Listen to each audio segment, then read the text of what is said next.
Acabei de gravar agora um episódio altamente com o Helder. Não é para ele estar nos Estados Unidos, porque eu sei que a internet tem que ir ao espaço de qualquer maneira, mesmo que seja a gravar de Portugal para Portugal. Mas houve alguns cortes mais para o fim. Não cortes, mas houve algumas interferências de som, tipo. Portanto, eu tive que fazer alguns cortes. Vou ter que fazer, na medida em que ainda não os fiz. Só para avisar, para não estranharem, mas ouçam que foi uma conversa muito fixe. 1 hora e meia, sempre lá no fundo, como eu gosto, a falar de coisas que para mim são bastante interessantes na gênese das coisas da vida. Vão curtir. Mas pronto, este intro é só para explicar quando houver um corte, tipo, ui, como é que eles vieram para aqui? Não é que o tema não varia, mas como é que agora a frase é esta? Mas pronto, só para perceberem. Tchau. Ontem estávamos a falar sobre a realidade individual e o impacto que isso pode ter no mundo. E pá, queria recuperar um bocado essa conversa. Estava a dizer que estavas a conversar acerca disso com alguém, mas em que âmbito? Na medida em que a realidade de cada um é de cada um? Ou... Na verdade, uh, naquele caso em específico, a gente estava a falar, que começou a conversa relacionada com patologias, não é? Com pessoas que têm patologias psicológicas e a forma, e se eles tiverem metacognição, ou seja, noção do que é que eles estão a pensar e noção que têm uma patologia, como é que elas arranjam estratégias para lidar com ela, né? O que é interessante, naquele caso a gente estava a falar numa situação específica. Depois, a Algo. partir daí, evoluiu, né? Quão difícil é para quem tem um processo mental patológico, mas para quem não tem um processo mental particularmente patológico é difícil também controlares o teu pensamento, teres noção dele e tentares trabalhá-lo. Pá, eu diria que controlar o nosso pensamento é impossível, na medida em que nós não escolhemos os pensamentos que nos ocorrem, não é? Tipo, os pensamentos simplesmente nos surgem. Impossível, já sabes como é que é a minha ideia em relação a verdades absolutas, mas difícil, certamente que é, estás a ver? E a nossa conversa era essa mesmo, não é? Porque na verdade o teu pensamento, as tuas verdades são a tua realidade. E ter o controle do pensamento do momento não tens, ou é difícil, não é? É relativo, mas o teu processo mental podes ter um processo mental mais eficiente com o tempo, provavelmente, se fores desenvolvendo técnicas. Provavelmente não, eu acho que sim, acredito que sim. Acredito que eu tinha coisas, processos mentais que eu achava que não eram positivos para mim, para a vida que eu queria ter, para a pessoa que eu queria ser, e tentei trabalhá-los para transformá-los numa coisa que eu gostava mais. E o Não que é que percebes? fizeste? Há O que muitas é que coisas. fizeste? Uma coisa que me incomodava muito em mim, quando eu era mais novo, é que eu era muito... explodia muito, não tinha paciência, sabes? Não sei. Entendes, não é? É fácil entender isso. Basicamente, alguém dizia alguma coisa que me irritava e eu explodia rapidamente, até de uma forma meio violenta e não sei o quê. E eu entendi que isso era meio idiota, não é? Não havia razão nenhuma para reagir assim, porque por várias razões, não é? As pessoas entram em conflito. Primeiro, quem sou eu para saber se outra pessoa está errada? Se calhar ela está correta. Acontecia também em argumentos sobre temas em geral, não é? Mas em qualquer situação, não é? A violência raramente é uma ainda que argumentativa, é uma resposta válida, na minha opinião, e eu não conseguia controlar, irritava muitas pessoas. E E apercebeste isso? a primeira coisa que eu fiz foi entender que isso acontecia, né? E que isso era errado para mim. Entender que há uma característica da minha personalidade que influenciou muito e que eu não gostava. Isso é difícil por si só. Entenderes que há uma coisa em ti que tu queres mudar. Depois de entender isso, como é que tu vais mudar, não é? E aí eu fiz vários processos. Tentei reconstruir os significados das coisas.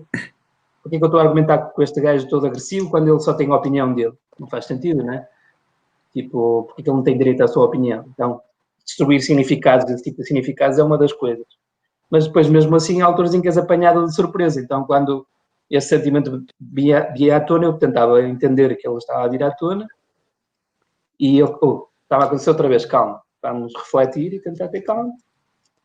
Pronto, isso é um exemplo, mas fiz isso em relação a várias coisas. Vícios. Eu, por acaso, tenho um semelhante que também é semelhante, apesar de nunca ter envolvido realmente violência, mas eu lembro-me quando era puto, eu joguei basquete durante vários anos e há um dia em que eu estou isolado dentro do garrafão e não me passam a bola e eu que mais me esqueço, estávamos em Oliveira das Mães a jogar e eu passei-me, era um amigo meu que era o Igor e eu, Igor, caralho, não passaste. Eu na altura devia ter os meus, eu ainda tinha um diário, portanto andava para aí no 7º ano e lembro-me que senti vergonha de mim mesmo, tipo, foda-se, quem é que é aquele gajo? Que tipo de reação é que foi aquela? E cheguei a casa e escrevi um contrato comigo mesmo, do alto dos meus 12 anos, ou que idade é que estou no 7º ano, que daquele momento em diante ia tornar-me num gajo mais calmo e consegui realmente.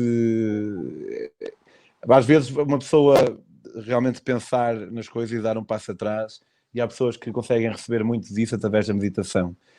Mas isso, o facto de, por exemplo, tu tiveste essa evolução no teu processo cognitivo, no teu processo talvez até sentimental, porque são sentimentos que nos atravessam, e eu também tive, e há várias coisas neste âmbito que uma pessoa quer fazer e faz, e quer ser e é.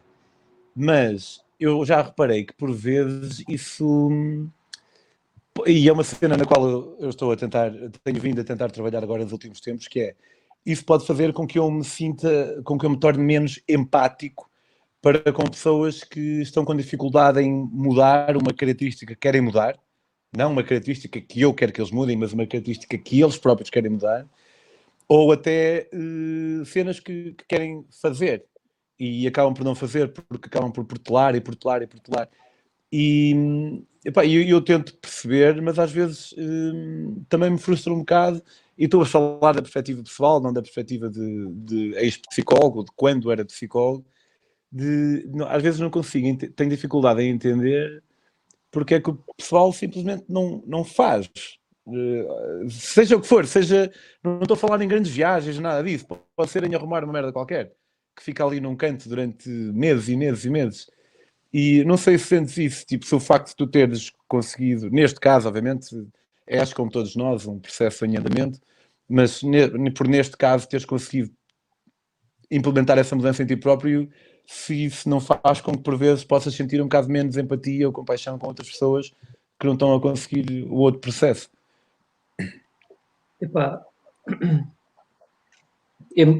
empatia ou compaixão, eu acho que não. Na verdade, é sempre uma coisa, na minha personalidade, na minha forma de ser, sempre tive muita vontade de tentar, às vezes até de forma exagerada, ajudar as pessoas a ultrapassarem aqueles problemas de pessoas. Eu entendo o que tu queres dizer é, por exemplo, uma pessoa tem um problema ou está presa numa situação de vida, e às vezes é tão para certas pessoas, para ti em específico, por exemplo, seria tão fácil cagar nisso e buscar outro caminho, né? Estar num trabalho chato, numa rotina de merda durante não sei quantos anos, não é tão difícil sair disso para algumas pessoas. Mas para outras têm medo, que nunca fizeram, têm isto e têm aquilo, e é assim, não sei, opá, eu entendo, não... O mundo é tão complexo, cheio de possibilidades, sabes? Quando é uma pessoa que eu amo muito, custa mais vezes que ela tomem opções que a mim me parecem que a está a fazer sofrer, mas quem sou eu? Mas o que é que achas que agarra as pessoas a uma... Eu estava a falar até de coisas mais pequenas, como não arrumar uma cena que se quer arrumar, mas tu levaste para decisões mais significantes de vida e podemos ir por aí. Mas o que é que achas que... Porque é estranho, não é? Porque muitas vezes as próprias pessoas têm consciência daquilo que devem fazer, mas acabam por sentir-se não sei, aprisionadas àquilo. Não sei muito bem o que é que achas que leva as pessoas a ficar sempre num caminho que elas próprias percebem que não é o melhor. Primeiro é questionável que as pessoas tenham, no geral, consciência da situação em que estão, dos processos. Assim, quando a gente começou a conversa, né? Na verdade, a nossa conversa que eu estava a ter com o meu amigo na altura, terminou no quê? Que as pessoas, no fundo, criam a sua própria realidade, criam os seus significados de vida e poderiam, talvez, ter controle sobre eles, se aprendessem a pensar sobre o seu pensamento e a construí-lo e a modificá-lo um pouco. Isso vai um pouco de encontro a esta conversa que nós estamos a ter, né? Porque é que as pessoas estão presas nisto, tanto numa forma pequena ou grande, numa coisa qualquer que não é positivo para elas e não saem? Várias razões, é uma situação complexa, mas há muitas pessoas que não têm noção disso, não têm noção que há outras possibilidades. Há muitas pessoas que não estão para se chatear e há muitas pessoas que têm medo. O que é que te levou Não a é? ir na tua grande viagem? Hã? O que é que te levou a ir na tua grande viagem? Onde é que tu foste? Foste até ao Nepal, por terra? Fui até à Índia. O que é que te levou a ir nessa viagem? Pá, tinha 20 e poucos anos. Assim, agora eu sou casado e tenho um bebê, então tenho outras responsabilidades. Mas quando eu sou solteiro e bem, encontro essa conversa, pá, não tem nada que me prenda. É indiferente, nem o dinheiro, nada. Então, não, seja o que for que eu quisesse fazer, se eu quisesse viver para o meio do mundo durante 2 anos, qual é o problema? E até contar que eu consiga apanhar maçãs para comer. A razão para fazer isso foi para aprender, foi para me desligar da rotina do dia a dia, né? De arranjar trabalho, de fazer isto, de fazer aquilo, da festa. Na altura, era uma altura pós-universidade, né? Tinha passado 3 anos de diversão e de festa e também preocupação para construir uma vida material, porque não havia razão nenhuma para estar preso a isso e parecia uma coisa tão fixe de fazer e de ver o mundo e desligar-me das coisas materiais. Foi um pouco por isso, por aventura. Então foi mais numa de porque não? É uma das razões. Eu sempre tive muito interesse em aprender, em geral, né? Tanto sobre mim, como sobre o mundo, como sobre tudo. E achei que isso seria uma experiência interessante, né? Na altura foram vários meses, né? A dormir na rua, a andar à boleia,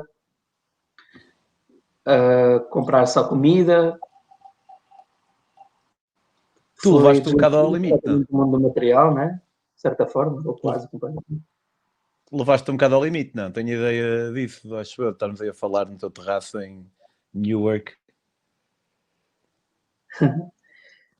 Opa, eu fui de Portugal até à Índia, fui à boleia e dormi sempre na rua, tirando uma sessão ou outra em que convidaram para ficar em casa de alguém. E houve 2 ou 3 vezes em que eu realmente já estava todo partido e dormi num sítio qualquer. O meu primeiro mês foi realmente um pouco meio ao limite, porque quase foi assim 2 semanas quase sem dormir, sempre a dar-lhe porque eu queria chegar à Ásia, por causa também do meu amigo que ia comigo. Mas sei lá o que é um extremo. Não é grande extremo, né? Foi isso. Whatever. O gajo, era o Nuno, não era? Sim. O gajo está no Japão ainda. Não está em Portugal. A sério? Sim. Tens que Por ir tomar causa um da copo. pandemia ou decidiu voltar? Se voltar, ele também. Ele ficou uns 3 anos a viajar assim qualquer coisa. E ele sim, ele era ao extremo. Ele gostava de ficar sem dormir, sem comer, era meio estranho. Okay. Voltando um bocado atrás, é interessante a cena da realidade de cada um, porque muitas vezes também a realidade de cada um nem sempre é percebida pelo outro. E eu há um bocado fui dar uma corrida e estava a pensar, não sei porque veio-me à cabeça um dia em que eu estava era psicólogo, era um domingo, e ia haver uma corrida organizada, uma espécie de corta-mato, lá em Birmingham, e 2 utentes minhas queriam participar. E sendo domingo, nós tínhamos o domingo livre, e eu disse, pá, bora, eu vou convosco, eu apoio-vos. Então fomos todos, só 2 é que participaram. Tenho ideia que havia outro colega meu que ficou com as que não participaram, a ver. E eu fui correr com as 2, mas elas corriam a ritmos diferentes, e eu disse, olha, eu faço parte com uma de vós, e faço outra parte com outra de vós. E a dada altura, nós cruzamos, isto é, aqui à frente foi à frente e eu fiquei atrás com a outra. E a que fui à frente chegou à frente e depois voltou para trás, fazia parte do trajeto e passou por mim outra vez E eu disse, olha, não sei quem, agora vou deixar-te e vou querer agora com a outra. E então, eu em vez de ir lá ao fundo, a outra estava a vir e eu simplesmente fui para aqui e voltei para trás. E houve um gajo que disse, cheat. O gajo tipo, mandou assim um berro a chamar-me batuteiro e seguiu o caminho. E, epá, na altura eu acho que nem pensei muito nisto. Hoje não sei porque é que... Talvez... Ok, eu se calhar, andando um bocadinho para trás e desconstruindo, eu sei porque é que pensei nisto. E por quanto eu fui... também fui dar outra corrida e estava a alta ventania aqui em São João da Madeira e encontrei uma data de sacos de lixo cheios, fechados, no meio da estrada. E claramente ia no jardim, tinha tipo pai 2, no jardim, no passeio, tinha pai 2, que eram para ser levados pelo caminhão, e no meio da estrada tinha, não era uma data deles, tinha 3. E eu desviei-me da minha corrida e peguei neles e pus no passeio. E fiquei a pensar já na maneira em que como muitas vezes as pessoas não são interventivas. Há um estudo que foi feito com uma data de atores e com um ou outro sujeito, vários deles, mas um de cada vez, em que as pessoas estão numa sala a fazer um teste para uma entrevista de emprego, ou assim, numa cena qualquer, e notam que o sujeito, em estudo, nota que há fumo a sair por debaixo da porta. Todos os outros à volta são atores. Portanto, eles não vão dizer nada. A verdade é que a esmagadora maioria das pessoas não diz nada, conforma-se. As pessoas conformam-se um bocado à inação. Isto, portanto, pegando neste... Este foi o pensamento que eu tive ontem e fiquei a refletir, tipo... Pá, já me apercebi disso há muito tempo e eu, como toda a gente, também sinto um bocado aquela compulsão a não fazer nada, a deixar estar, mas depois sou consciente que isto é um bug no meu cérebro conformista e faço. Então, acho que nós devemos ter um papel interventivo na sociedade, não só nestes casos, como quando vemos alguém a fazer merda, acho que devemos ir dizer. Eu quando vejo alguém andar a pancada, mas isso, interromper pancada nem sempre é bem pensado, porque pode ser mau para nós. Mas, portanto, isto aqui há duas noções que entram em conflito, que é esta, de ter um papel mais interventivo, e a outra que é de também perceber perceber que não sabemos o que é que está a acontecer e não sabemos se a pessoa está a ter um dia bom, um dia mau, ou acima de tudo, quais é que são as razões para a pessoa estar a fazer aquilo que está a fazer.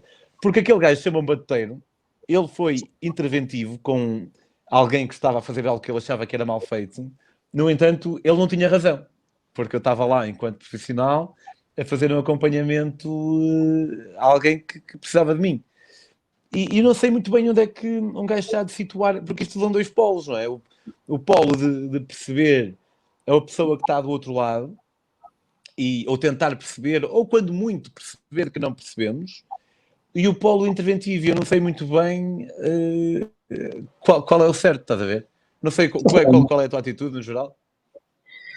Pá, no mundo das nossas decisões em geral, isso é um exemplo, mas há muitas situações onde estás numa dualidade. Tipo, uma coisa que eu me deparo muito com isso é a não honestidade. Devo dizer a verdade, ainda que não sirva para nada, por exemplo. Não é preciso. Então, há várias coisas no nosso dia a dia que têm uma dualidade de critérios, que não é certo o que é o mais correto a fazer. Em relação a isso, geralmente a minha resposta é sempre tentar dar o meu melhor. O que é que significa dar o teu melhor? Tentar ter consciência do que está a acontecer e tentar analisar. Nem sempre tens tempo, nem sempre é possível, nem sempre vais fazer as coisas, nem sempre vais chegar à conclusão certa, mas tudo o que podes fazer é analisar a situação. Este gajo está a fazer isto, eu não sei muito bem. Quais são as probabilidades de dizer-lhe para ele parar a ser uma boa ideia? Está um X. Então, diz-lhe. Se for. Isso acontece muito, para mim, pelo menos, acontece muitas coisas no dia a dia, até no trabalho, né? Na honestidade. Será que eu devo dizer a este gajo que ele é um parvo do caraças e não está a fazer as coisas direito? Ou será que eu deixo estar? E o que é que acabas de fazer? Já tiveste situações em que foste honesto e não devias ter sido? Pá, não sei se vou conseguir dar um exemplo concreto, mas sim, já tive situações das duas coisas, em que fui honesto e não devia ter sido, situações em que decidi não dizer a verdade porque achei que era melhor e se calhar devia ter dito, mas nunca vou saber, sabes? A tua cena, pronto, vais confirmando à medida que vamos falando, a cena do... Tu não tens certezas de nada, não é? Tu Não, falaste disso agora e... Pronto, tens certeza que existes. opá, é assim, é como se houvesse diversos graus de entendimento do mundo, né? Tens o teu dia a dia no mundo material, e nesse mundo material eu escolhi certas certezas na minha vida, que é tentar fazer, são as minhas certezas, tentar ser uma pessoa boa, justa, honesta, leal, cuidar dos meus, mas isto são coisas que eu decidi para o meu dia a dia para me ajudarem a tomar decisões. Agora, Mas isso não é bem uma certeza, pois não, isso é uma decisão. Tu tens a certeza que decidiste isso, sim, mas tenho a não é uma certeza que vou tentar certeza. fazer isso o melhor que posso, Sim, não é estás a uma ver? certeza. Não é uma certeza valorativa, isto é, tens a certeza que decidiste ser bom, mas quando és bom, tens a certeza que o estás a ser. Sim, eu entendi. Pronto.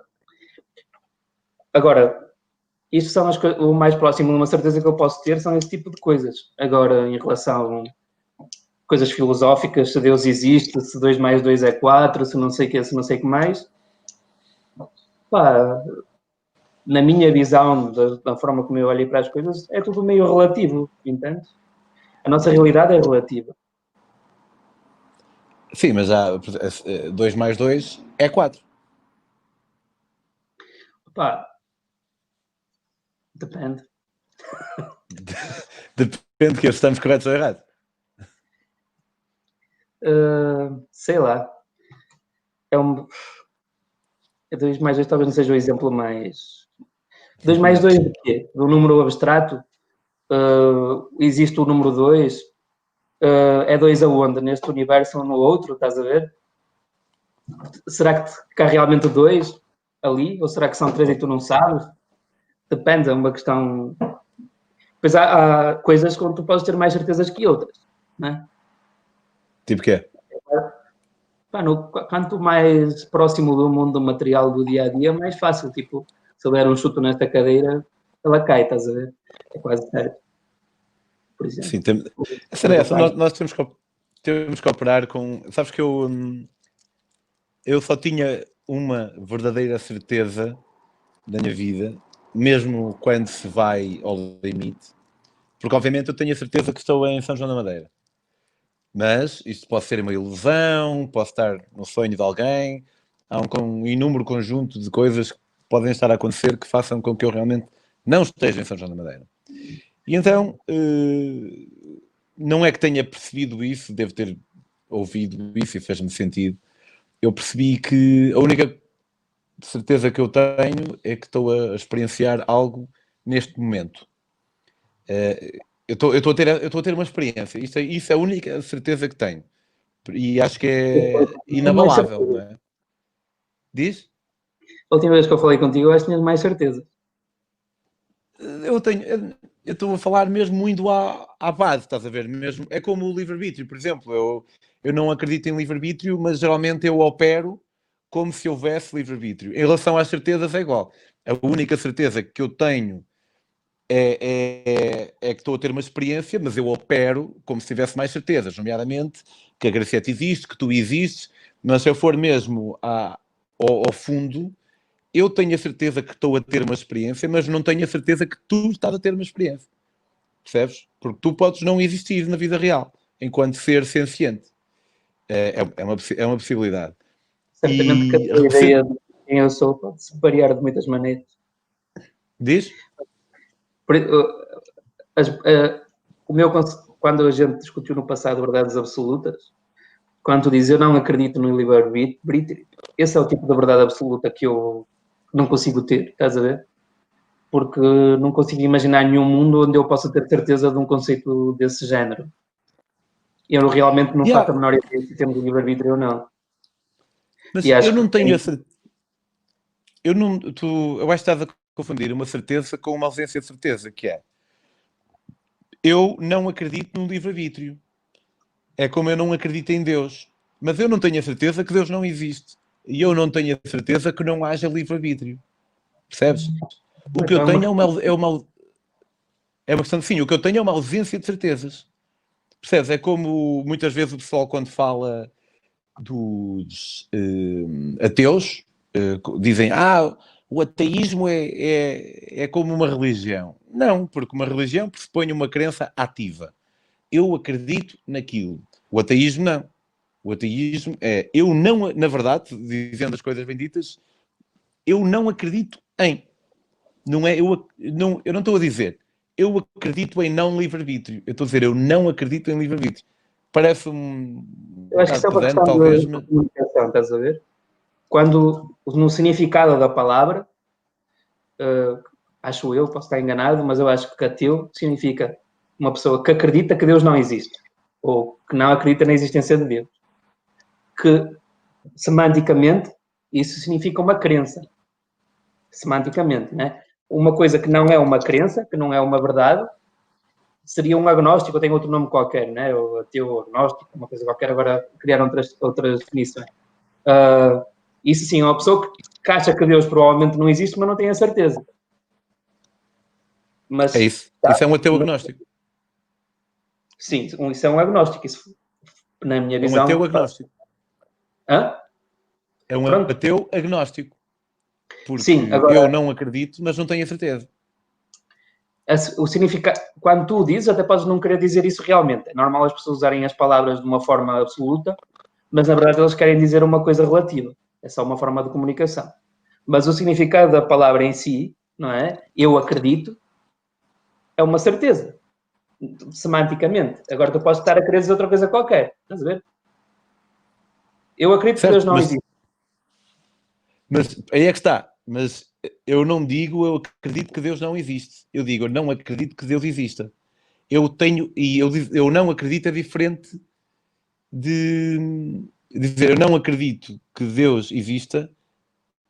Eu não acredito que Deus exista. É diferente de dizer que eu acredito que Deus não exista.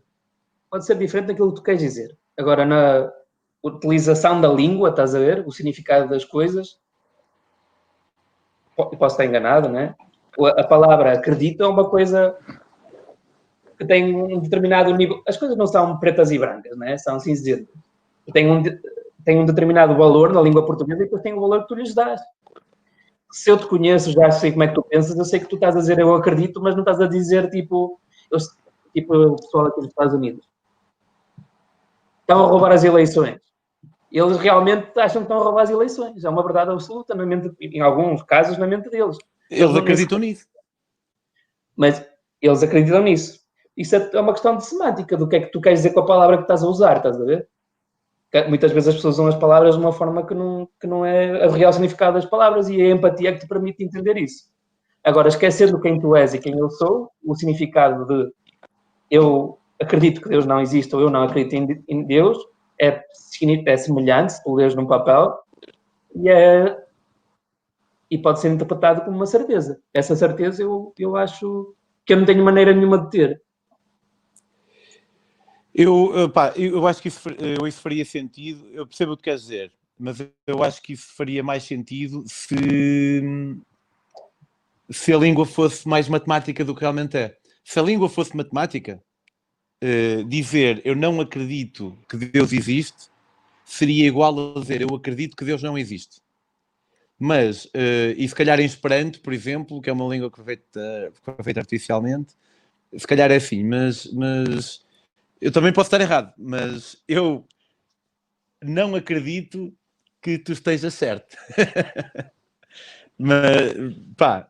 Isso também, essa questão do significado não é tanto a parte que eu acho interessante. Isso é, a língua é uma coisa viva, muda, depende de pessoa para pessoa. A questão é que se tu me disse, se tu realmente quiseres dizer que tens 100% de certeza que Deus não existe, isso para mim, ou outra coisa qualquer, que o livre-arbítrio não existe, isso para mim é uma coisa que eu não consigo conceber a nível. Não consigo encontrar um. Tendo em conta as minhas limitações do ser humano cognitivas, eu não vejo como alguém pode dizer isso ainda, e também das coisas que eu estudei, etc. Não quer dizer que eu possa estar errado, não é? Certo, mas imagina. Quando eu digo que não acredito no livre-arbítrio, quero dizer. Quer dizer que, ao que tudo indica, quando eu analiso as probabilidades das coisas, parece-me que o mais provável é que não haja livre-arbítrio, por razões que já discutimos imensamente. Portanto, eu não tenho a capacidade de estar dentro do cérebro dos outros, nem sequer do meu. É estranho, mas de certa forma, eu, apesar de existir no meu cérebro, não estou dentro dele, pelo menos metaforicamente, na medida em que não o consigo analisar com esse grau de precisão que me permita saber o que é que, mas, o que é que me leva a agir. Mas quando eu sei, por exemplo, que há escolhas que nós tomamos antes de sabermos que as tomamos, nomeadamente, foram feitos estudos em que pedem à pessoa, é assim, tem que ser algo básico, não pode ser assim algo super recambolesco, mas pedem à pessoa para levantar a mão direita ou a mão esquerda. E ligam uns elétrodos no cérebro. E em bué de casos, com um grau, isto tem que ser estatisticamente significativo, não vai ser apenas 50% das vezes, mas também não sei dizer qual é a percentagem de acertos. Mas em bué de casos, a máquina consegue antecipar que mão é que a pessoa vai levantar antes da própria pessoa saber. Às vezes até com alguns segundos de antecipação. Isto para mim é uma entre 20 razões para não acreditar no livre-arbítrio. Mas isso leva-me a crer que eu sou e nós somos uma espécie apenas de output e o nosso pensamento até é, vou levantar a mão direita. Essa constatação desse pensamento é só um output de algo que aconteceu nos bastidores de que nós nem sequer tivemos noção, ou ao qual nós nem sequer tivemos acesso. Percebes? Posso argumentar contra isso? Diz? Posso argumentar contra isso ou queres acabar o teu raciocínio primeiro? Não, força. Então, como nós estamos a falar, a realidade das pessoas depende do seu conceito do que é real. E quem és tu? Tu és a pessoa metaconsciente das tuas ações? Isso é o teu verdadeiro eu que tem livre-arbítrio ou não? Ou será que tu és uma junção de todas as tuas coisas que aconteceram no passado? Será que tu és uma coisa que tu nem sequer começaste a entender até hoje? Será que, que essas ligações que essa máquina consegue ler no teu cérebro, sei lá como é que isso funciona, porque que o teu cérebro a ligar primeiro e a máquina a ligar isso, porque é que isso significa que tu não tens livre-arbítrio? Será que tu só és esse teu super-eu que consegue ter noção das tuas ações? Eu acho que não, estás a ver? Primeiro, não sei, né? Mas acho que provavelmente isso é um conceito relativo. Tu és muito mais do que o momento, talvez, não é? Talvez tudo aquilo que passou até hoje, sabes? E tem que tu consigas antecipar 3 segundos à tua metacognição até tu entenderes qual vai ser a tua ação. Não quer dizer que tu antecipes o teu verdadeiro eu, estás a ver? Que tu nem sequer sabes o que é. Certo. O que eu estava a dizer era que, do mesmo modo em que se consegue antecipar, uma máquina que consegue antecipar antes de eu próprio, da minha consciência, saber aquilo que eu vou decidir, isso também pode acontecer para processos mais complexos, nomeadamente outras coisas que nós fazemos no nosso dia a dia que têm muito mais profundidade, como os sentimentos que nós temos e os pensamentos mais profundos ou mais superficiais que nos atravessam.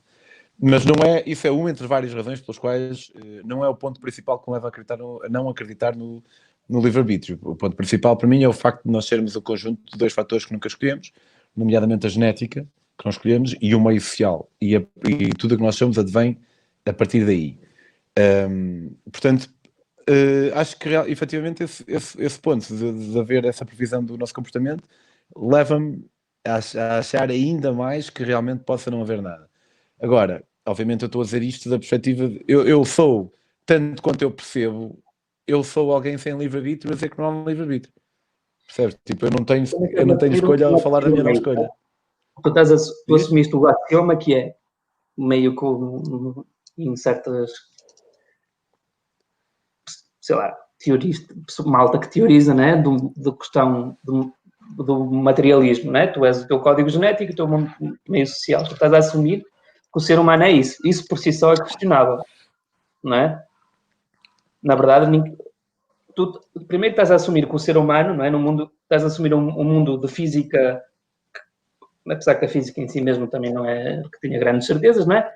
Tu tens um conceito de tempo, só o presente existe, e pronto, e esse teu presente é nada mais do que o resultado da tua genética que te fez ter características e do mundo social e das situações que foram calhando na tua vida. Isso Sim, é... pá, eu posso ser também a minha alma e essas coisas todas, mas eu não tenho indicação nenhuma de que haja uma alma, percebes? E é a partir daí que eu opero. Mas eu tenho indicação que há genética. Tenho indicações disso. E tenho indicações de que há um meio social, né? Porque eu existo, essa minha genética aparece num sítio qualquer. E é a partir daí que eu opero. Mas tu tomares decisões porque tens indicações de uma coisa, imagina que tu vivias no ano 1000, né? E o pessoal à tua volta achava que o mundo era plano. Só tens indicações que quando chegas ao Porto, há mar. Que conclusões é que podes tirar daí? Podes tirar conclusões que o mundo é plano, que o mundo é redondo? Não, tu não sabes. O facto de teres indicações que existe genética e não teres indicações que existe uma alma, que nós somos uma simulação de um computador criado por um alienígena e mil e uma outras possibilidades, o facto de não teres indicação nisso,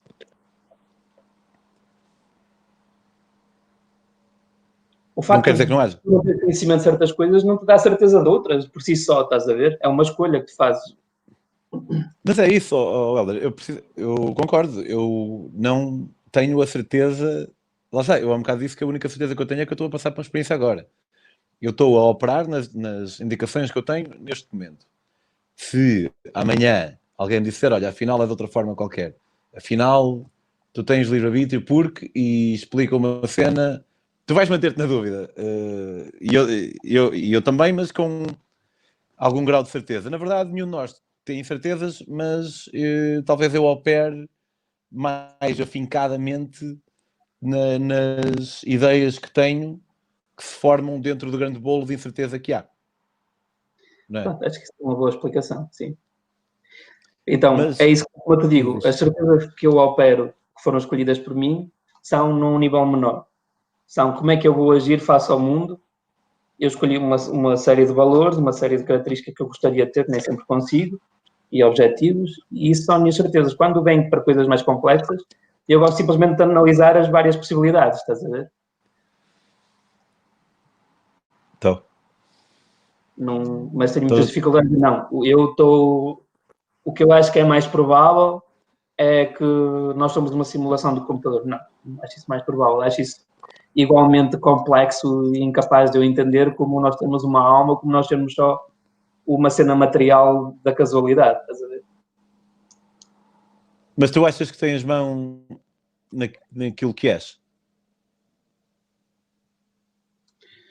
Opa, acho que isso é uma questão interessante do ponto de vista de teorizar e de ler sobre isso, mas no meu dia a dia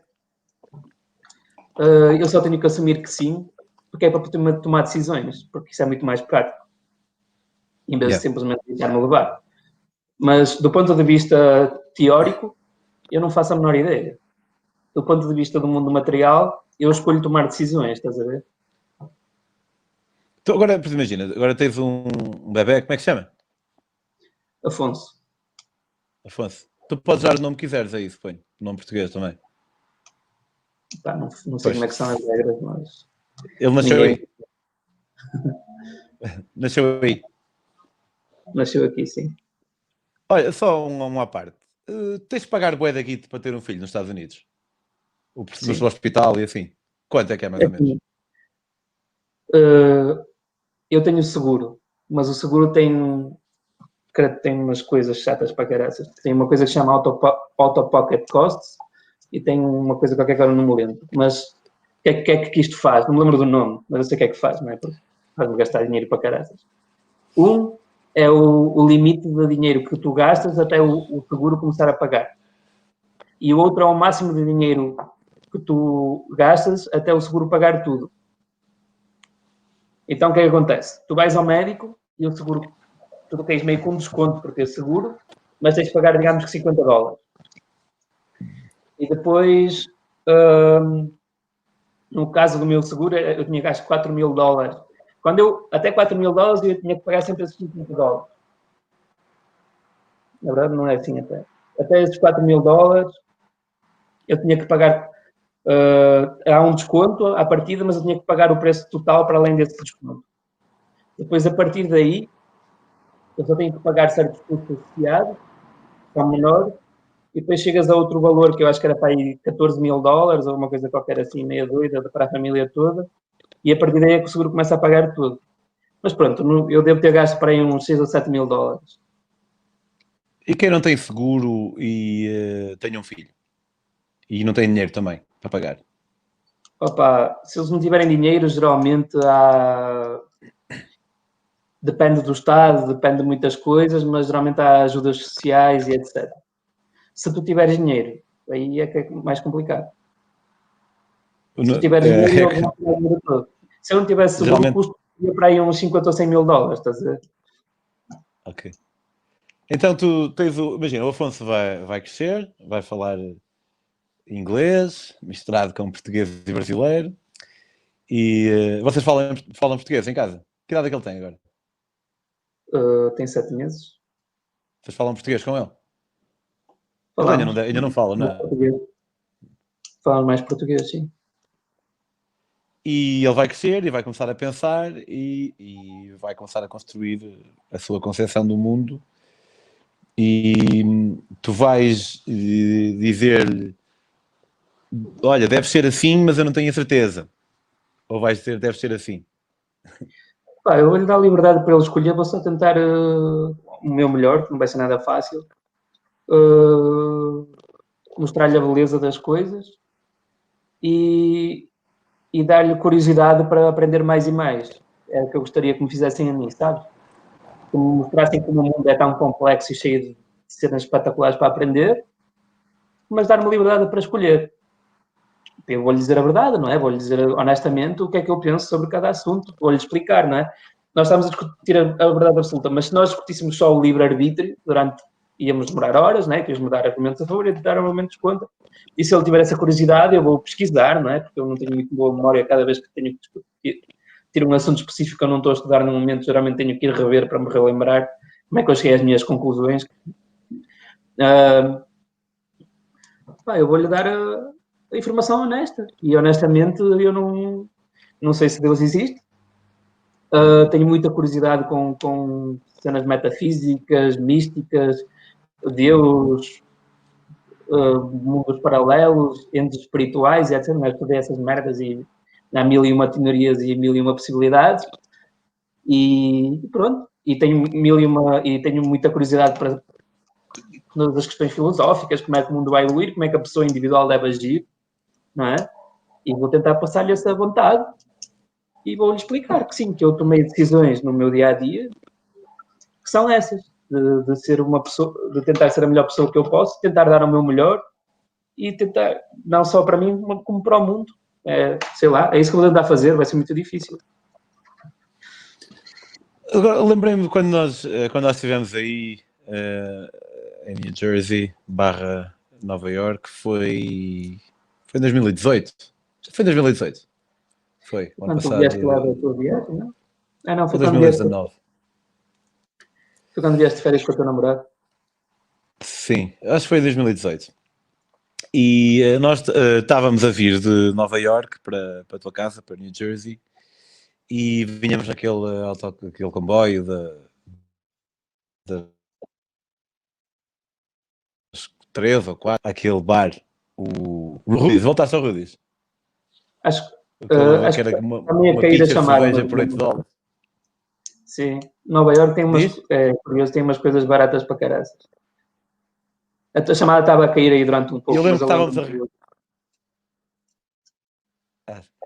estávamos a regressar e estava eu, tu, a Graciete e a Ana Valentim, que era a minha amiga, e eu e a Ana tínhamos tido um pequeno arrufo, uma troca, anteriormente, uma troca mais enfática, digamos. E eu acho que disse na altura, pá, eu acho que as pessoas por estarem cansadas, isso não deve justificar agirem de uma maneira mais intempestiva ou mais zangada. Eu lembro que dessa merda ficou porque, para mim, parece-me óbvio que o nosso estado de espírito num determinado momento não deve servir como justificação para agirmos de determinada maneira. Mas Eu tu dessa... discordei disso. Diz? E eu provavelmente discordei disso, não é? Não concordo. Sim, tu disseste, não, mas eu acho que até deve, e isso ficou, para já, porque não estava à espera, e depois porque fiquei a pensar, tipo, e agora extrapolando essa situação, mas isto não foi nada, tipo, essa situação não foi nada especial, mas extrapolando isso, tu achas, imagina, tu és um gajo super simpático e super cortês e por aí fora. Eu? E como tu próprio disseste, outrora nem sempre o foste e tentaste mudar isso em ti. Ora, eu vejo que a maneira como eu me sinto não deve servir como justificação para eu agir de uma maneira que é menos apropriada. Tu achas que deve? Eu vou-te explicar o que é que eu acho. No mundo ideal, no mundo perfeito, tu deverias conseguir ser sempre a melhor versão de ti mesmo. Agora, tem até a ver com a conversa inicial que nós temos. Como nós não estamos num mundo perfeito, no meu caso, pelo menos, o cansaço impacta claramente o meu estado de espírito e a forma como eu lido com outras pessoas. Não só o cansaço, um monte de coisas. O mundo à minha volta... desculpa, recebi aqui uma mensagem de trabalho. O mundo à minha volta impacta o meu estado de espírito e, tristemente, eu não consigo sempre ter controle sobre isso e manter-me no meu melhor estado de espírito. Às vezes fico mais irritado, às vezes estou mais parvo, às vezes isto e aquilo. Então, que dever, não deve. Se fosse um mundo perfeito, isso, era ótimo que isso não acontecesse. Agora, eu sei, no meu caso, e no caso da maioria das pessoas, as características à tua volta impactam o teu estado de espírito e não há nada a fazer, estás a ver? Então é isso. Quando tu dizes que não deve, claro que era ótimo se nós conseguimos ter esse controle. Simplesmente são muito poucas as pessoas que conseguem ter esse controle. É isso que eu acho, estás a ver? Sim, mas o facto de haver poucas pessoas que conseguem ter esse controlo, não... Por exemplo, sei lá, imagina, eu estou aqui com a Gracieta em casa e... deixa-me reformular aqui a ideia. Eu acho que o valor das nossas... Tirando os casos muito extremos, o valor das nossas ações deve ser visto... deveria ser visto como a ação em si, não os condicionantes que levaram até essa ação. Porque, por exemplo, eu às vezes estou mais cansado. Eu não estou a dizer tipo, eu é que sou, o meu objetivo não é esse. Mas às vezes estou mais cansado ou estou particularmente mal disposto, com uma cena qualquer. Felizmente não é comum. E sinto um bocado de adrenalina ali a fervilhar e dá-me vontade de responder de uma maneira mais ríspida. Mas não o faço, porque quer dizer, não faço quase nunca, não quer dizer que não possa fazer por vezes. Penso tipo, não, Pedro, calma, tu não é culpa da outra pessoa, tu estás cansado. E, portanto, apesar de... Explica, mas não justifica. Isto é, o cansaço explica que a pessoa possa agir ou responder de uma maneira mais intempestiva, mas acho que não devia justificar, não é? Tipo, não... Isso é... O ato de eu fazer bem coisas não é indiferente para as outras pessoas, estás a ver? Eu não crio expectativas como é que as outras pessoas vão ser. É tão difícil. Se há tantas vezes que eu falho, mesmo que eu não falhasse, mesmo que eu fosse perfeito nisso, as pessoas falham, não é? Tudo depende do que é que tu esperas delas e da expectativa que tens delas. Eu espero as pessoas que eu conheço, sejam elas quem for, a minha esposa, as pessoas que eu amo, eu espero que elas falhem. Espero que toda a gente falha, estás a ver? Acho perfeitamente normal, se é correto ou não, era melhor isso não acontecer. Mas ela chega cansada do trabalho, pá, chega aqui e alguma coisa a irrita, ela fica mais mal-humorada. E se isso é correto, era melhor que isso não acontecesse, claro. Eu não tenho culpa de ela estar cansada do trabalho. Agora, é perfeitamente normal ela nesse momento não ter conseguido controlar, porque é uma coisa que acontece às pessoas. Certo, eu percebo isso e nota que não estou a dizer o quê? Pronto, obviamente nós damos esse espaço, mas eu não espero que as pessoas estejam sempre no seu melhor a toda a hora. Eu espero que as pessoas falhem, porque as pessoas são humanas. Mas eu espero que as pessoas também me corrijam quando eu falho. Não é corrijam, é que me chamem a atenção, vá. Quando eu falho. E para que eu possa fazer a reflexão de, realmente não é culpa dela o facto desta pessoa, o facto de eu estar cansado. Portanto, acho que a minha visão aqui almeja um bocado uma certa paridade. Isto é, da mesma forma como não posso... E note-se que estou aqui a falar abstratamente, felizmente não é uma cena que ocupa a minha vida muitas vezes. Mas da mesma forma como eu espero que as pessoas hajam comigo e umas com as outras de uma forma respeitosa, independentemente do seu estado de espírito,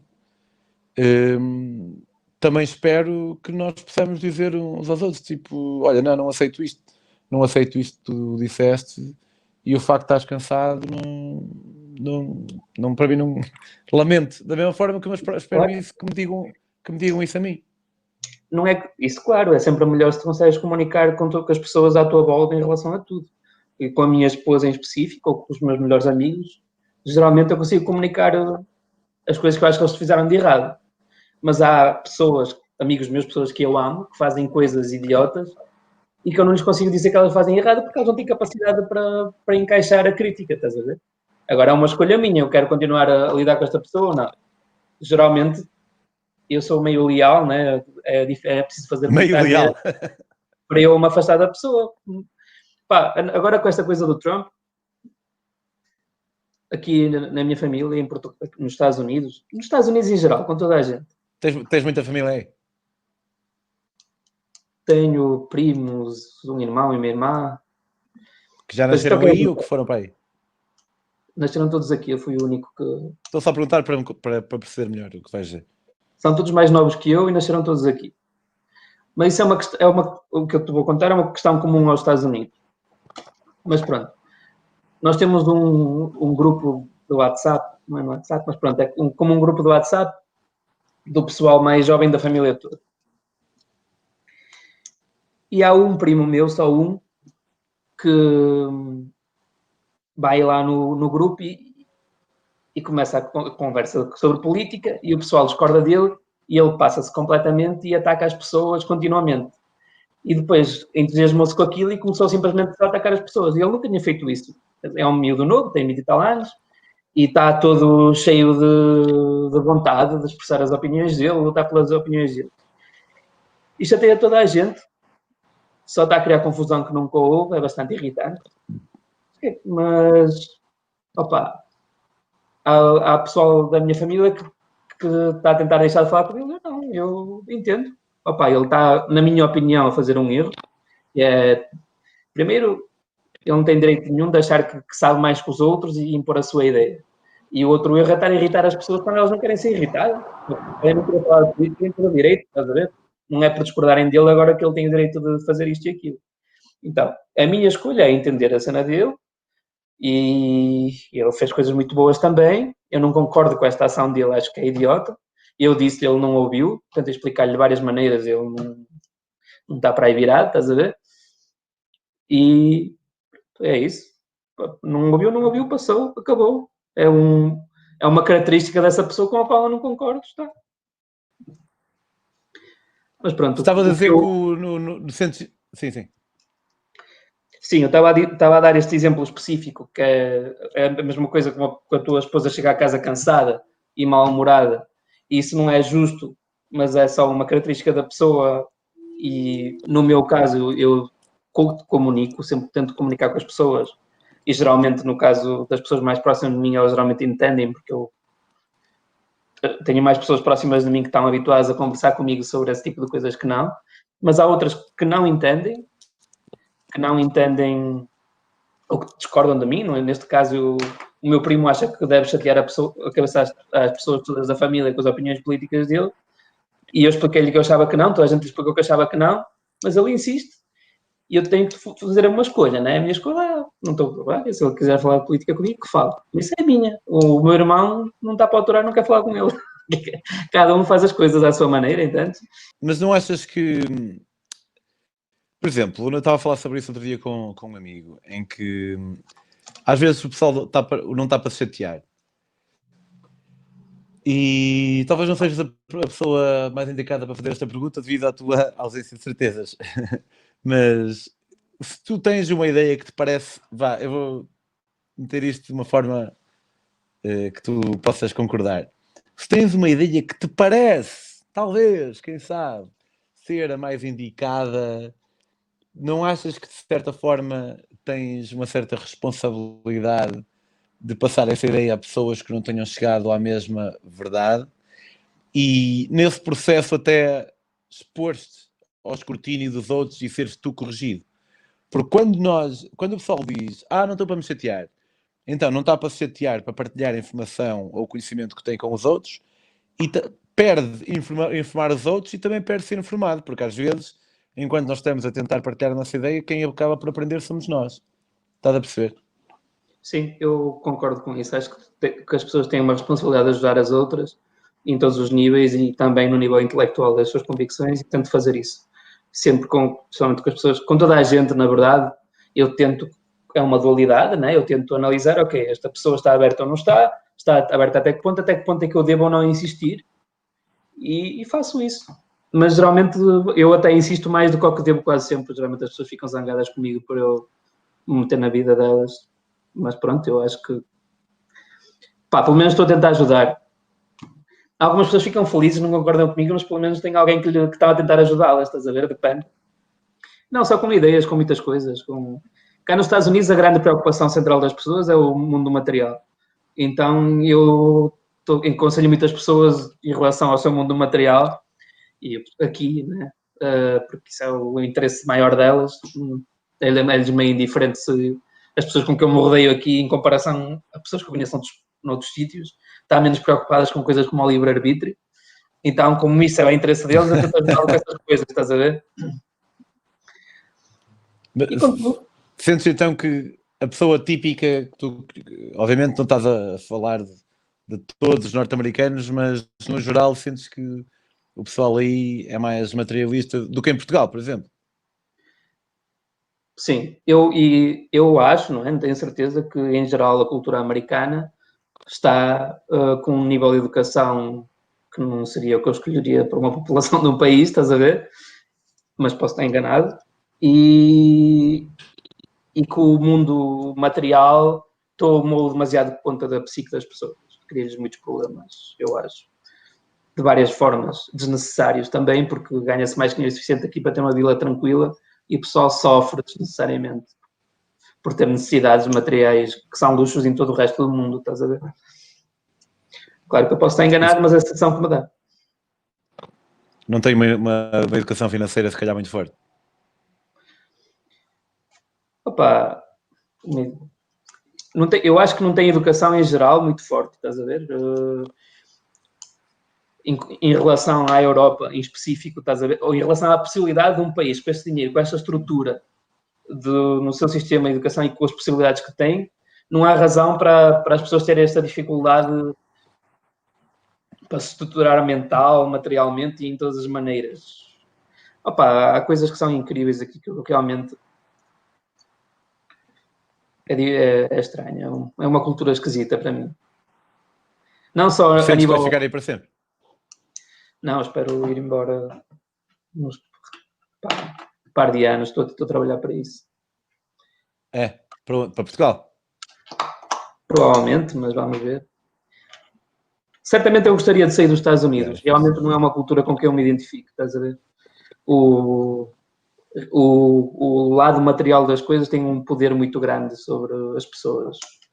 E um gajo pode construir a sua felicidade e eu sou feliz aqui e eu sou o caso em qualquer lado, mas eu acho que o teu contexto, não é? O teu meio social te influencia sempre e que faz sentido tentares construir o teu meio social também, estás a ver? E dentro dos Estados Unidos já pensaste em ir para outro sítio qualquer, tipo Virgínia, assim a ver um bocado à sorte, ou outra cidade qualquer? Já pensei. Por acaso, os pais da minha esposa vivem na Virgínia em específico, mas não é? Eu fiz uma viagem de caravana. Eu disse à sorte. Yeah. Eu fiz uma viagem de caravana à volta dos Estados Unidos, né? 8 meses, corri bastante os Estados Unidos numa caravana. Exatamente para isso, para ver como é que era, para ver se havia sítios com que eu me identificasse mais, e há realmente sítios que são um pouco diferentes em certas coisas, e há sítios que oferecem coisas incríveis, estás a ver? Aqui onde eu estou, materialmente, oferece oportunidades incríveis. Se eu fosse um gajo ligado, que trabalhasse mais na tecnologia, ligado até a uma coisa que eu acho interessante, certamente que fazia sentido estar mais em Nova Iorque ou mais na Califórnia. No Sul as pessoas são mais simpáticas, não sei explicar, estás a ver? É uma característica do Sul que eles são mais gentlemen, estás a ver? Mas... Olha, mas voltando um bocado atrás, uma cena que sobre as eleições e essa merda toda. Pá, sabes, eu acho estúpido uma pessoa não se dar com alguém que tenha uma opinião política diferente, né? Tipo, só que ao mesmo tempo tentando perceber um bocado uma coisa, eu estou a basear-me na minha realidade, eu sou português, não é? E uma coisa é um português que votou no PS dar-se bué de bem com alguém que votou no PSD, sim, ou alguém que votou no Bloco de Esquerda com alguém que votou na Iniciativa Liberal. O Chega já não sei, não. Mas, por exemplo, assim, eu consigo dar-me com alguém que votou no Esquerda, no Chega. Mas depende das razões pelas quais votou no Chega. Se houver um fator qualquer que para mim é desconhecido e eles disserem, olha, isto para mim faz bué de sentido, e me explicarem, é uma coisa. Agora, se for porque encontram justificações para as suas motivações racistas, provavelmente eu posso reconsiderar se quero dar-me com essa pessoa ou não. Mas não quero à partida, né? Tipo, não quero à partida deixar de dar com alguém do Chega só porque sim, só porque votou Chega. Quero saber porque é que votaram no Chega. E há um bocado estavas a falar acerca da, não sei se este termo, mas acho que era sobre isso que estavas a falar, da polarização política que está a acontecer nos Estados Unidos. E especialmente nesta era do Trump, eu sinto, e tu confirmarás ou desconfirmarás, que realmente é um bocado isso que parece que está a acontecer às vezes. Tipo, com um gajo que votou republicano, se calhar o republicano aceita um democrata, mas se calhar um democrata não aceita um republicano. Epá, vai de parte a parte. Acho que os democratas, acho que o pessoal de esquerda, eu sou mais de esquerda, mas a mim incomoda-me um pouco o pessoal, em geral, ninguém deve, na minha opinião, julgar a outra pessoa pelas ideias dela como se fosse um ser inferior, estás a ver? Isso acontece muito. Tipo, este gajo é racismo, é como se fosse um idiota logo à partida, acredita que deve haver armas, é um idiota logo à partida. Opa, isso não. Eu Este entendo. gajo é racista, à partida é um idiota, não é como ser republicano. Sim, é um idiota, mas é um ser humano válido igual, estás a ver, com quem eu conversaria igual. E. Opa. Sim, eu percebo. Eu já tive encontros estranhos com racistas e para a mim aconteceu-me na Namíbia. Foi a primeira vez, acho que foi a única vez que conheci alguém que era mesmo verdadeiramente racista e Cara, que sorte. assumidamente. Não. Diz? Sorte. Sorte que só conheceste uma pessoa. Eu não conheço tanta gente assumidamente. Não, já conheci várias, é óbvio, mas que fosse assim mesmo óbvio, estás a ver? Porque geralmente um racista não tenta escapar um bocado e tenta definir-se ou descrever-se ou falar como se não fosse. Mas por ver, se alguém nos diz, por exemplo, que nunca deixaria a filha casar-se com um preto, pronto, aí é diferente. Mas esse tipo de conversa só ouvi uma vez e foi na Namíbia. E para mim foi uma experiência super interessante porque eu tentei conversar com eles e fui desconstruindo as cenas que eles iam dizendo. até que chegou uma altura em que eles disseram: mas you don't see a horse. Isto foi na Namíbia, era um namibiano branco. Eles têm muitos brancos e têm muitos pretos, obviamente, que estamos em África. Mas cerca de 7% da população da Namíbia é branca, o que é muito para um país africano. E eu senti que não os julgava a eles enquanto pessoas, porque eu acho que o racismo é, como muitos dos ismos, é uma atitude a erradicar. Mas eu lamentei por eles, terem tido aquele tipo de vivência e de educação que os levaram a acreditar naquilo. E eu próprio disse: eu não estou a julgar enquanto pessoas, simplesmente não posso aceitar o que vocês estão a dizer, mas não estou a julgar enquanto pessoas, porque se eu tivesse nascido onde vocês nasceram e vocês tivessem nascido onde eu nasci, eu estava a dizer o que vocês estão a dizer e vocês diriam aquilo que eu estou a dizer. Eu percebo isso. Agora, não posso... poder posso, mas não aceito a ideologia e não é nada que eu tome dano e me leve. Mas sim, para dizer que, como tu, também me presto a conversar com essas pessoas. Mas mesmo assim, não ia ter um amigo racista, provavelmente. Eu tenho pelo menos um amigo que até é curioso, que ele era nunca reparei que ele tivesse essas tendências meias racistas, e depois foi para a polícia e ficou super radical de... Eu acredito que deve haver algum...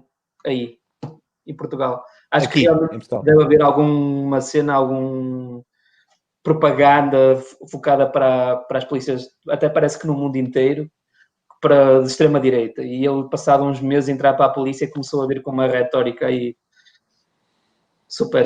eu acho que isso... Ele trabalha onde? Em Lisboa. Claro.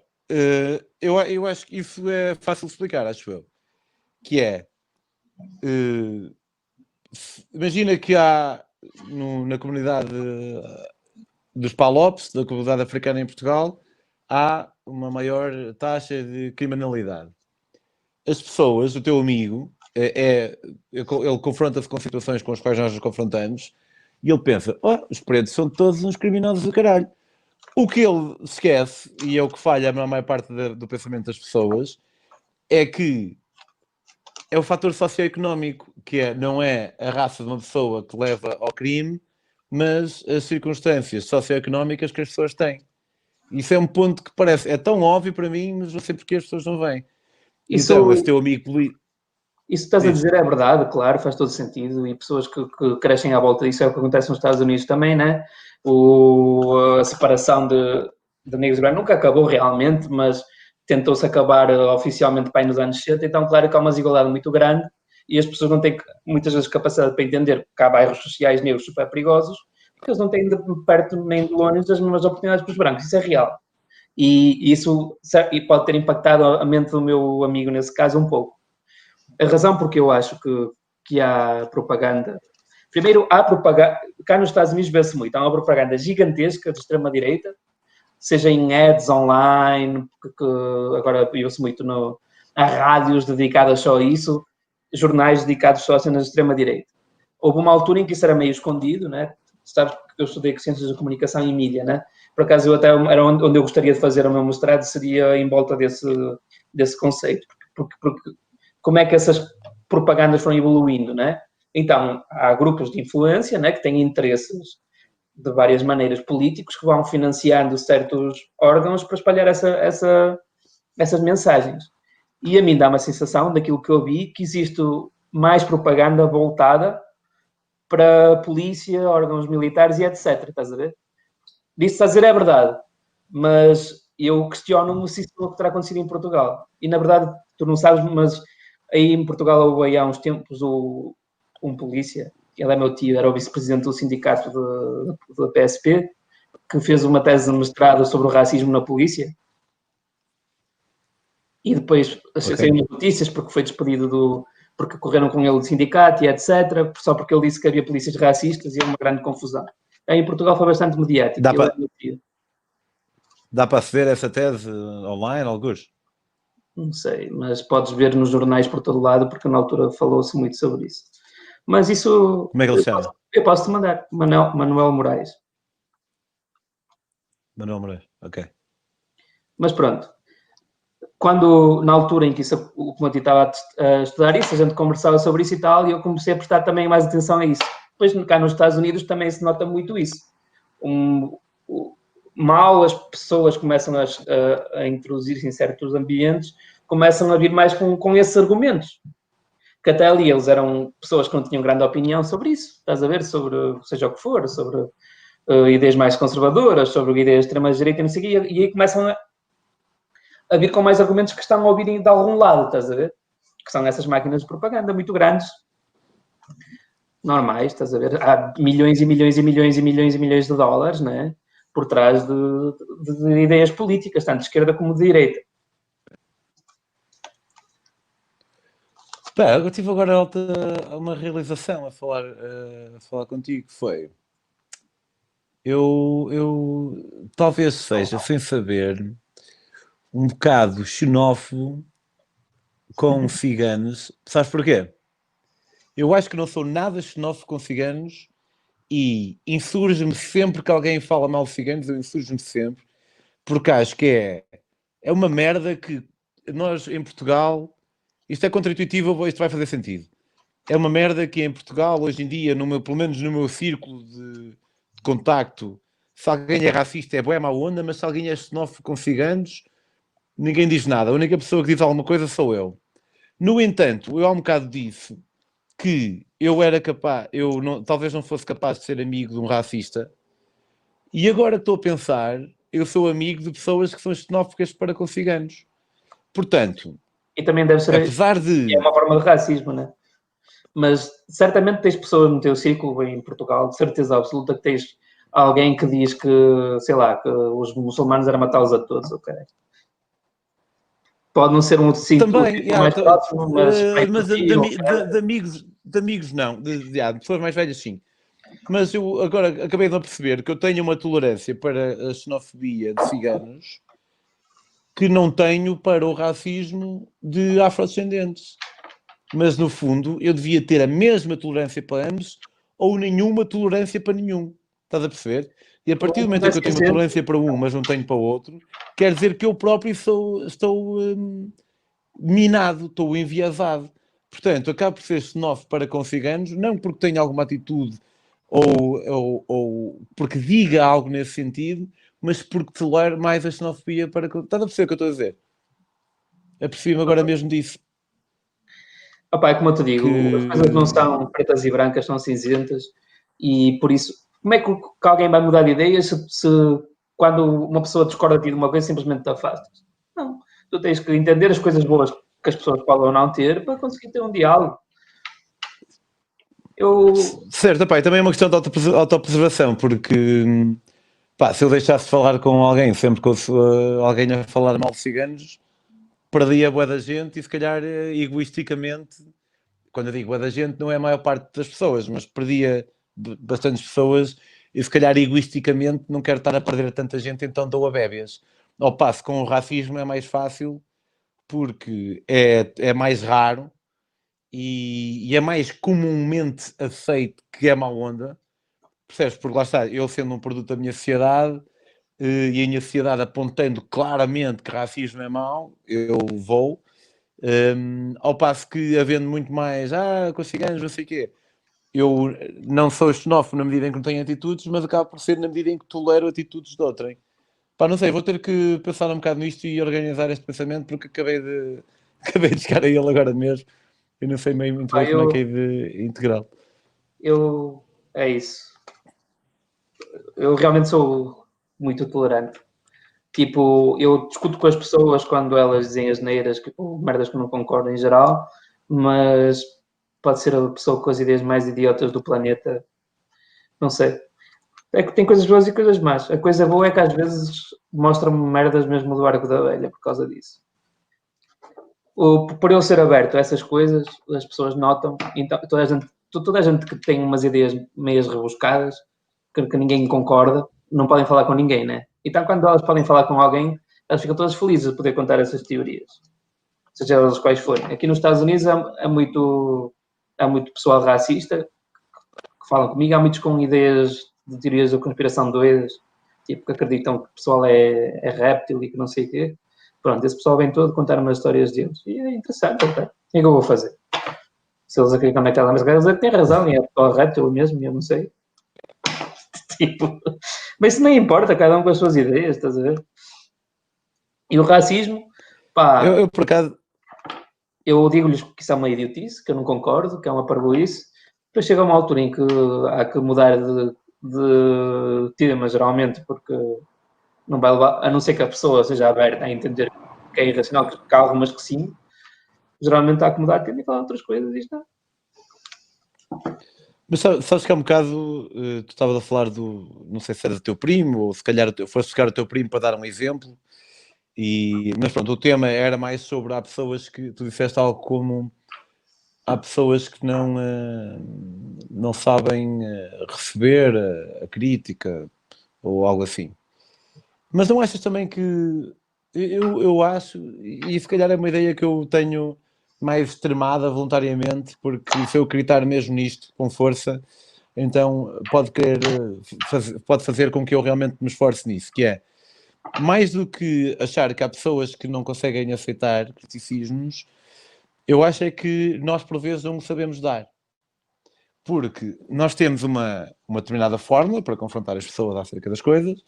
Há pessoas como tu, antigamente, pelo que tu disseste no início da nossa conversa, e muita gente, e em Portugal até muitas vezes é quase visto como uma virtude. Eu tenho sangue latino e essa merda toda. Há pessoas que não explodem sempre e dizem tipo, é do Pateta que anda para aí, ou uma merda qualquer, e não expressam-se de uma forma que convida logo o levantamento dos muros das pessoas. Sim, não é nada efetivo Eu para... acho que quando quando a pessoa não está a receber a nossa crítica é porque nós não a sabemos dar. Porque eu acho que toda a gente, e eu sei que não é toda a gente, como eu disse, eu simplesmente acredito nisto, que é para me desafiar a mim próprio e tentar encontrar a ponte. Mas eu opero de uma forma que postula que toda a gente tem uma ponte qualquer. Só que há pessoas, está-se bem, como tu, por exemplo, aposto que se alguém te criticar, tu vais fazer tudo por entender e aceitar, tens uma ponte bué da grande. Mas há pessoas que não têm uma ponte da grande e têm uma ponte pedonal que está no meio da selva e é bué da lixada um gajo encontrar aquela ponte para atravessar para o outro lado e tem que andar com uma katana ali, vum, vum, vum. E portanto acho que nós às vezes não conseguimos encontrar essa ponte. Eu cheguei a esta conclusão quando estava a trabalhar em Birmingham. Logo no início eu trabalhava eu era fui psicólogo, como tu sabes, e para mim era super interessante trabalhar com os meus utentes, obviamente, mas também era muito interessante a relação que eu tinha com os meus colegas. E nós tínhamos sempre o mesmo grupo de utentes e acabávamos por desenvolver uma relação de afeto com eles. E isso queria dizer que, por vezes, nós identificávamos mais com os utentes do que deveríamos, e isso fazia com que nós pudéssemos perder, por vezes, a nossa objetividade. E então, quando nós, se calhar, criticávamos uma atitude de alguém, tipo em relação a uma cena que fizeram, ou num processo terapêutico, ou numa reação com outro utente, fosse o que fosse, eu reparei que as pessoas reagiam de uma forma muito defensiva. E eu comecei a perceber, espera aí, isto se calhar, se eu mudar um bocado, ou se nós, neste caso eu, porque eu só falo a partir de mim, não é? Se eu mudar um bocado a maneira como eu confronto a pessoa, porque uma coisa é dizer, epá, tiveste bué da mal ali. Outra coisa é dizer, olha, eu tenho uma ideia, não sei se estou certo ou não, mas com te respeito, acho que mereces a minha honestidade. E se eu estiver errado, tu vais-me dizer, na boa, acho que é melhor conversarmos sobre isto do que não. Mas olha, quando tu disseste aquela cena ao não sei quem, pareceu-me que talvez não tivesse sido o melhor, não sei, o que é que tu achas? É uma cena tão simples, e obviamente isto terá as suas variâncias, mas a partir do momento em que eu comecei a usar esta abordagem, eu conseguia ter conversas com as pessoas, percebes? Em vez de ser uma disputa. E acho que é muitas vezes isso que falta quando nós... apesar de eu perceber quando tu dizes que há pessoas que não conseguem ouvir, esta estratégia não funciona a 100%. Sabes que eu não acredito nisso 100%. Se eu disse isso e usei essa expressão absoluta, eu não concordo com isso. Claro que Deve haver pessoas que é muito difícil ouvirem, que é preciso ter muito tempo, muito cuidado e usar palavras muito mais certas que outras, mas claro que há muitas maneiras mais eficazes, há muitas maneiras eficazes de ajudar de expor as tuas ideias, ainda que seja uma crítica a outra pessoa, claro. Geralmente perguntas é uma ótima maneira, de uma forma humilde. Quanto menos atacares, melhor. Quanto menos perderes as estribeiras, melhor.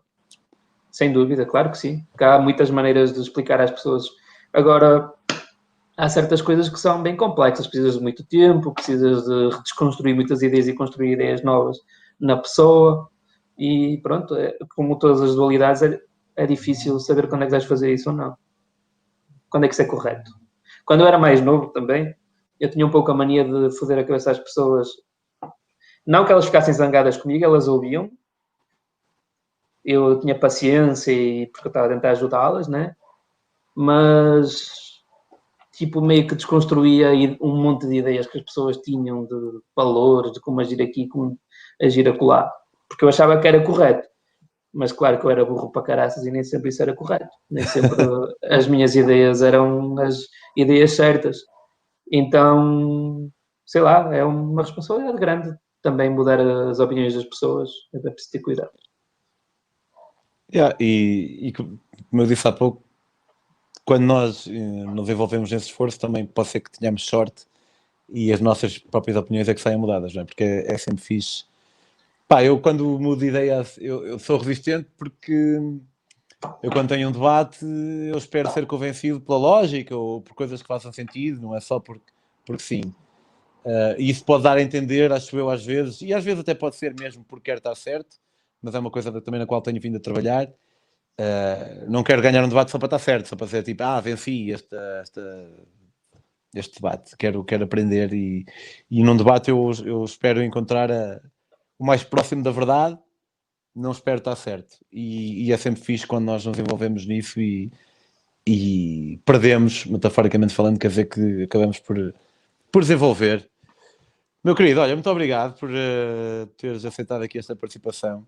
Houve aqui algumas quebrasitas de net, mas depois eu vou cortar, eu aviso no início. E pá, esta ideia deste programa é mesmo para isto. Para o pessoal falar assim de cenas que não seja futebol e essas merdas ou comédia.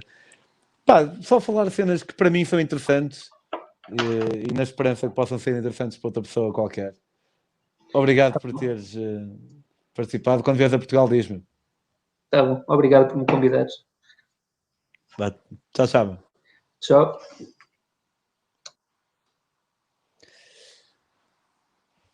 Foi muito fixe, meu. Gosto muito deste gajo. Nós conhecemos-nos eu não me lembro de quando nós nos conhecemos, porque foi no Porto, ele ia fazer uma viagem pela Ásia e eu tinha feito a minha viagem pela Ásia. E então eles seguiam a minha página no Facebook ou assim e pediram para nos encontrarmos. Ele e o outro rapaz encontramos, mas eu pelo visto estava ali todo party mode total e nem sequer me lembro disso. E depois a segunda vez que nos encontramos foi em Nova York, quando eu fui antes de ir para a minha viagem para o Panamá. Essa é que foi em 2018, quando estive com ele foi em 2019. E depois voltei a estar com ele em 2019 e é um gajo inteligente e humilde ao mesmo tempo, de uma maneira muito, muito fixe. A conversa teve algumas quebras, espero que não tenha, que a qualidade do que foi conversado não tenha sido muito sacrificada. Se gostaram, subscrevam o canal e até partilhem se quiserem. Este é o Desafego, a ideia é falar, como eu disse há um bocado, de cenas que sejam conversa livre sobre assuntos que, lá está, sejam interessantes, e sei que o que é interessante para uma pessoa não é necessariamente interessante para outra. Além deste programa ainda tenho alguns outros, o Hotel Metamorfose Ambulante, o meu programa de viagens, mais famoso, e o Não é Bem Assim, que só tem 3 episódios, e os meus amigos. E agora vou desligar. Adeus. Leave.